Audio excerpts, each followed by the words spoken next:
peut-être la victoire pour Laura Colette avec London 52 qui a disputé hier son premier cross sur une distance de 11 minutes.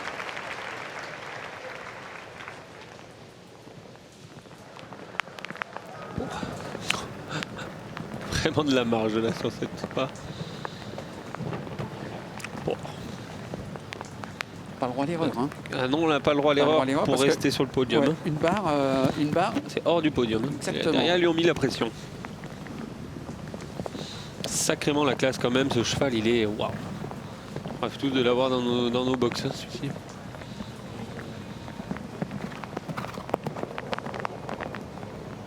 Ah, il tombe des Albards. Ah là c'est pour bien finir ce concours. Ouais. Bon, en même temps, c'est une Britannique. Oui, elle s'en fiche. Puis tu as sauté dans l'herbe, dans la boue, là c'est bon. Là c'est de grand luxe. Ouais. Non, je suis mauvaise langue quand même. Ouais, n'y voyez pas de mauvaise langue et de mauvais esprit. Ils ont des très bons, des très bons terrains là-bas. Mais c'est vrai qu'ils ont beaucoup plus l'habitude des terrains de CSO en herbe que nous. Hein. Hop, hop, hop. Comme je disais, là c'est le milieu de triple. Un peu délicat. D'ailleurs, à propos de CSO, je vous invite le week-end du 4, 5 et 6 décembre prochain vous rendre au domaine équestre des Pins à Fontenay-le-Fleury dans les Yvelines pour une épreuve au profit de mécénat et chirurgie cardiaque. Ça fait un peu loin de chez moi, mais j'y serais allé volontiers. Hein. Super. Allez. C'est magnifique. Magnifique. Ouais, parfait, superbe. Quelle belle victoire. Le 11e sans faute de l'après-midi. Et le succès donc de Laura Colette qui place London 52 sur le toit du monde, en tout cas le toit du Béarn, ici à Pau. Vraiment magnifique, elle a fait vraiment un sans faute du tonnerre.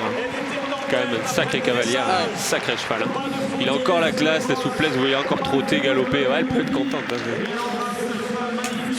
Superbe avec donc eh bien, deux Britanniques aux deux premières places. Laura Colette devant Piggy March et Tim Price qui monte sur la 3e marche du podium. Superbe, quel parcours, quelle championne et quel cheval. On aurait quand même du beau spectacle tout le week-end hein, avec vraiment du suspense jusqu'à la fin. Et beau parcours de cross extrêmement bien monté, un parcours de CSO digne d'un grand 5 étoiles. Vraiment, n'est pas venu pour rien et vient toujours pour se régaler. Mais c'est surtout énorme parce qu'elle termine première au dressage, elle termine première au cross et elle termine première.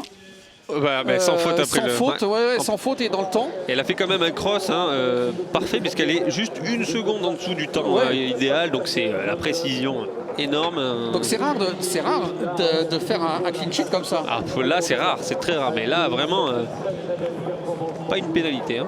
Ouais. Allez, on regarde les classements. Laura Colette donc qui s'impose devant Piggy March et Tim Price.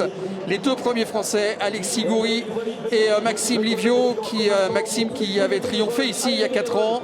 Les deux Français prennent les 7e et 8e places. Ils sont donc dans le top 10 et ça restera quand même positif. Une petite analyse et un bilan rapide, François. On a quand même eu un sacré plateau. On voit quand même que voilà, les Anglais et les Néo ont pris quand même sacré avance sur le dressage. C'est que nos deux Français, en étant les deux maxi, ils restent dans le top 10, c'est vrai, mais on avait quand même un peu de retard sur le dressage. Ils sont quand même sacrément équipés et ça prédit pour les JO de l'année prochaine vraiment de sacrés adversaires. Hein, donc,